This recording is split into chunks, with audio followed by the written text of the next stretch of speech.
Bonjour à tous et bienvenue sur la chaîne Shabbat Sheikh Haya, j'espère que vous allez bien. On se retrouve aujourd'hui pour le troisième jour de notre petite série de vidéos recettes faciles.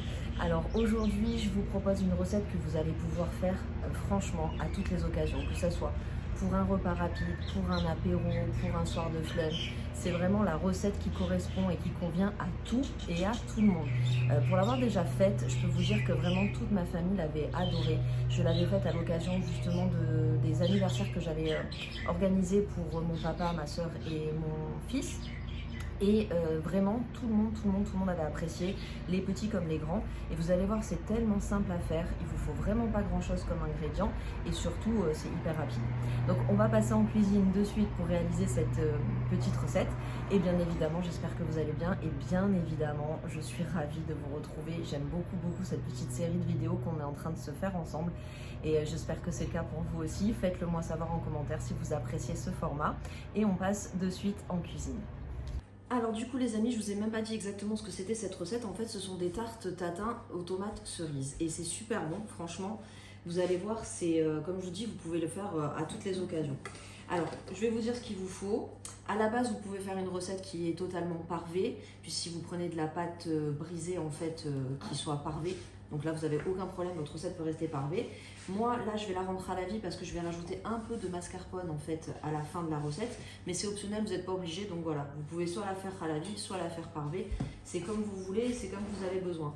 Donc, ce qu'il nous faut concrètement, c'est une pâte brisée. Donc moi je l'ai prise du commerce, je m'embête pas trop la vie, c'est pour faire vite justement, on essaye de faire des recettes faciles, donc on essaye de faire des choses pour s'arranger. Il nous faut des tomates cerises, de l'huile d'olive, du vinaigre balsamique et du sel, et comme je vous disais en option du mascarpone à la fin de la recette que vous n'êtes pas obligé de mettre. Donc la première chose que je vais faire, c'est que je vais prendre des tomates cerises et je vais les couper, et je vais essayer de les prendre plus ou moins de la même taille, ça sera juste plus pratique pour moi. Mais c'est un détail quoi. Et je vais vous rapprocher aussi pour que vous voyez mieux ce qui se passe.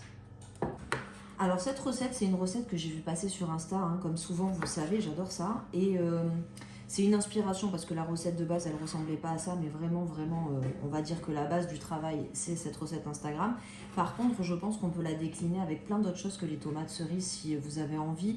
Je pense qu'avec des échalotes ou des oignons confits, ça doit être excellent aussi. Donc n'hésitez pas à essayer et voir ce qui vous convient le mieux. Et bien sûr, vous pouvez aussi les faire en version sucrée, c'est sûr et certain même. Avec, pourquoi pas, des abricots en été, des pommes, plein de choses quoi, vraiment. Voilà, donc j'ai fait ça en quantité de tomates cerises. Je vais voir si j'ai besoin, j'en referai après. Là, je vais préparer la pâte.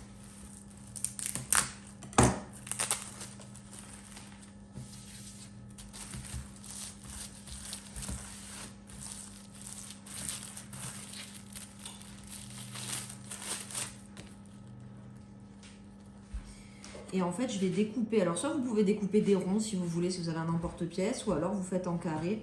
Moi, j'ai un peu envie de faire au plus simple. Donc, je vais faire des carrés.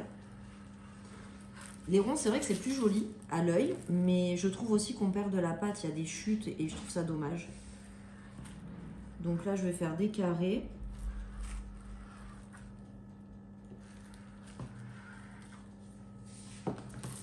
Et je vais mettre ça de côté. Donc là, j'ai pris la plaque qui va aller dans le four pour faire cuire. Et en fait, là, ce que je vais faire, c'est que je vais mettre un petit peu d'huile d'olive et un petit peu de vinaigre balsamique avant de mettre mes tomates.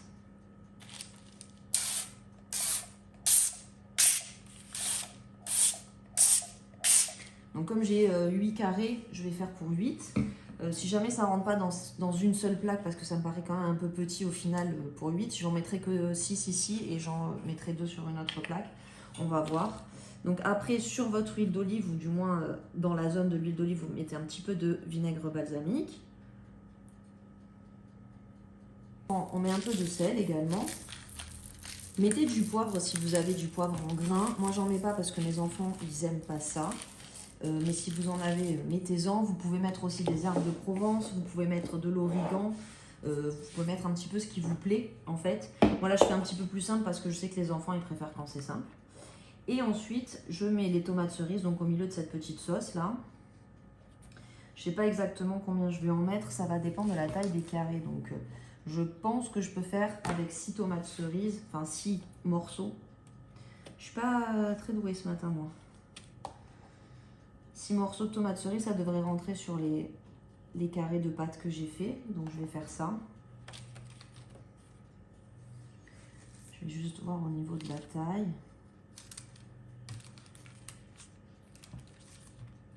Ouais, ça semble bien.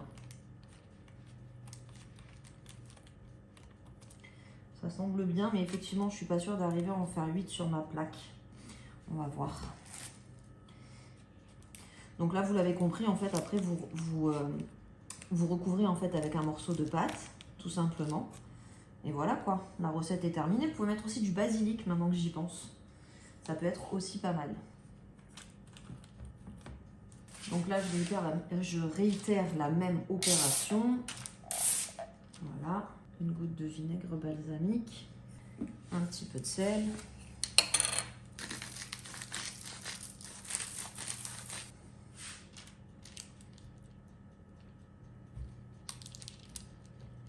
Je vais badigeonner un petit œuf quand même pour faire briller un petit peu, pour faire dorer. Et ensuite, je vais enfourner.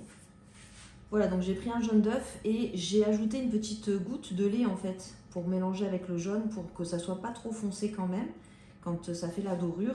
J'ai mis du lait normal, mais bien sûr si vous faites votre recette en parvé, vous mettez du lait végétal, mettez du lait de ce que vous voulez, lait d'amande, lait d'avoine, ce que vous avez à la maison, lait de soja.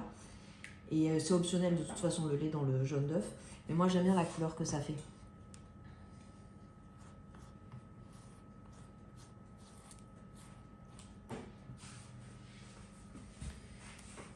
Voilà, donc là, ça part au four à 180 degrés. Je ne me souviens absolument pas du temps de cuisson, donc on va vérifier ça ensemble.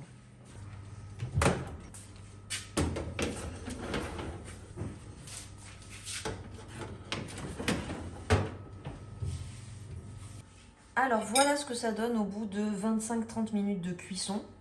Donc là, en fait, vous voyez, la pâte, elle a bien pris, elle est dorée, elle est belle. Et donc, en fait, maintenant, on va les retourner, tout simplement.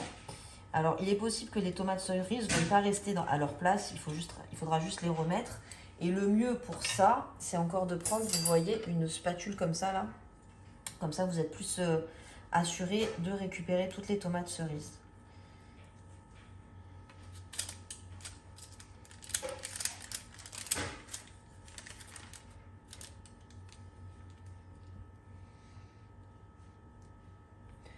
Voilà, en gros, ce que ça donne. Vous voyez ?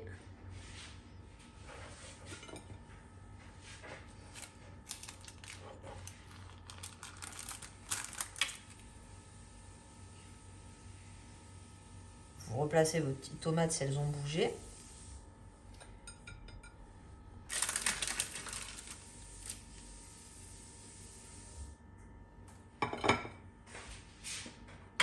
Alors comme je vous disais, soit vous les laissez comme ça, et si vous les mangez de suite, c'est parfait. Franchement, tiède, c'est très très bon. Maintenant, si vous voulez rajouter du mascarpone, ce que je vous conseille, c'est de vraiment l'ajouter au moment où vous devez les servir. C'est-à-dire que moi, par exemple, là, je ne vais pas les manger tout de suite. Donc, je vais les laisser refroidir et je vais les mettre au frigo. Quand je voudrais les ressortir, je les passerai un petit peu au four pour les réchauffer. Et avant de servir, je rajouterai le mascarpone. Mais là, je voudrais vous montrer ce que ça donne avec le mascarpone. Donc, je vais en faire une. Et donc, en fait, voilà, je prends un petit peu de mascarpone comme ça dans une cuillère, vous voyez. Et je le mets tout simplement sur les tomates. Avec la chaleur, en plus, ça va un petit peu fondre. Voilà. Je vais ajouter également un peu d'origan, parce que moi, j'adore ça. Hop. Voilà, et ça vous fait une petite tarte tatin salée qui a l'air excellente. Voilà les amis, j'espère que cette recette hyper simple et hyper rapide vous aura plu. Et comme vous le savez désormais, on se retrouve demain pour une nouvelle recette. Je vous embrasse, je vous fais des gros bisous, à demain.